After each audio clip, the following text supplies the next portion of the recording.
Hello, ladies and gentlemen, Nick here, and welcome to my review of The Serpent, episode 6. Okay, so this episode isn't quite as tensionous as some of the past couple of episodes. This one doesn't have as much tension in it, but nevertheless, it's still a really good episode. So, this episode centers on Herman's career at the embassy threatened, so he's ordered to take a holiday, and he's getting very angry about what's been going on, and he's starting to lose it a little bit.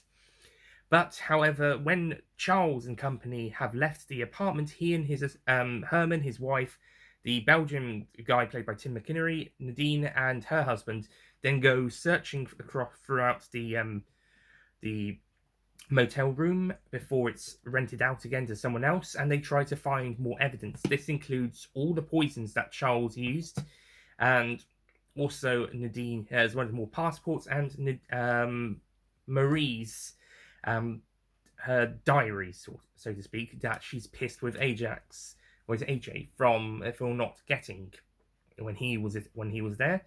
Meanwhile, as from that statement, you can tell that Marie and Ajax are starting to have a bit more of a antagonistic approach to each other. They're starting to become more antagonistic. That's it, antagonistic, and Charles eventually decides which one of them he wants to bring with him to France. In the meantime, we also see elements of Charles's past life from from a few years earlier, from 1969. He marries a girl called Juliet, and they have a daughter together. But in 1971, he robs a hotel I think, in India, Bombay, and then they try to escape into Bangladesh. But eventually, he's arrested for the Bombay theft, but then he escapes and then he takes Juliet away. But she's already sent her daughter back to France, and then they try to run into Bangladesh, but then they get caught because Charles stole the rent car, and he has to serve a 6-month sentence in Bangladesh. And Juliet leaves him after that, and they divorce.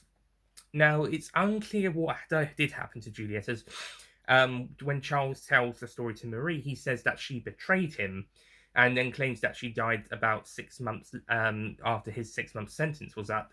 So it's possible Juliet did die in those 6 months, but I'm not entirely certain.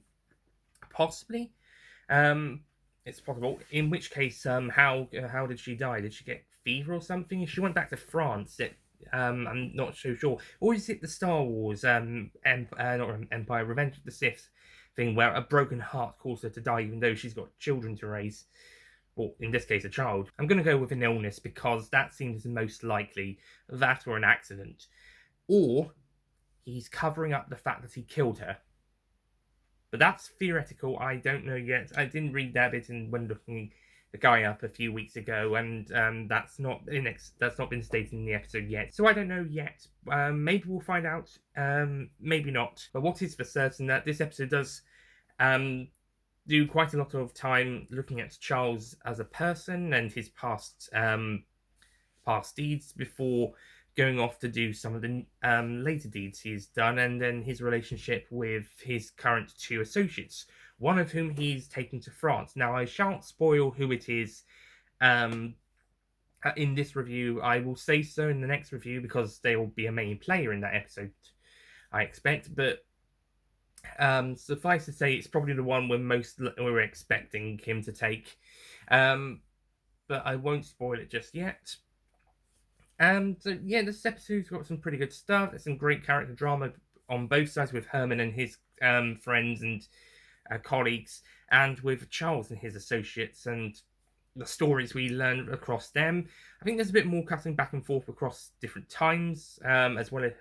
But I also like how we cut across locations in the same time with Herman's story and with Charles' story, and it works pretty well. So episode 6, I don't have much more to say about that other than it continues to be really well written, directed, visually executed, some great shots and some brilliant cinematography, and also some great uses of video from the time, some film footage of the 1970s and the locations where they are. And I think it's just really well put together as per usual. I don't think this one's quite as good as the last 3 episodes, but I think this one is still better than the first 2. It's still a really good episode. So I will be passing The Serpent Episode 6 a 9 out of 10.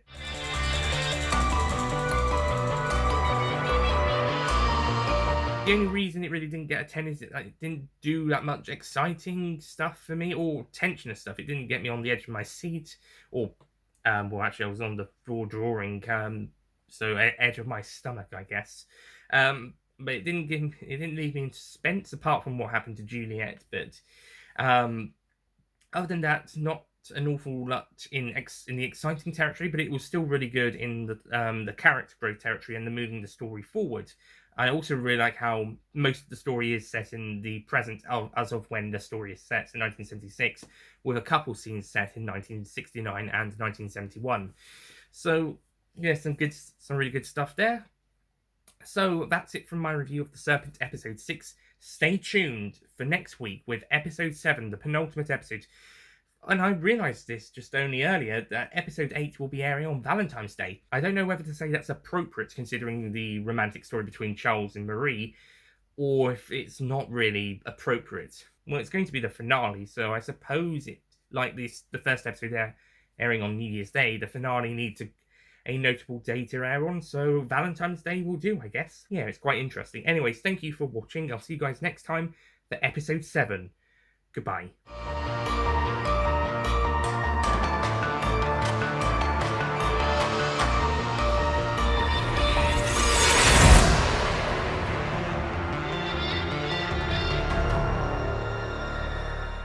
Don't forget to click below to subscribe to the Nicholas Payne YouTube channel. I'm gonna go with something. So I don't know. But it's but what's for with Herman and his friends, team, I should say, Herman and his team investigating the well, so episode 6. I don't have an awful lot to say about this one. That are not too much. Yes, I don't want to know. Maybe because it's the finale. Maybe it'll be a interesting. Yeah.